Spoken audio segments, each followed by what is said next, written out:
You ask Tiger to solve. This deals with linear equations with one unknown. The final result is x equals -32. Let's solve it step by step. Isolate the x. Multiply both sides by inverse fraction 8 over -5.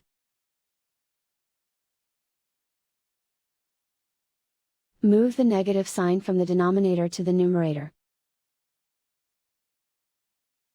Group like terms. Multiply the coefficients. Simplify the arithmetic.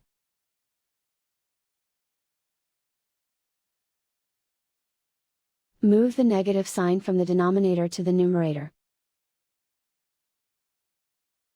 Multiply the fractions. Simplify the arithmetic. And so the final result is x equals -32.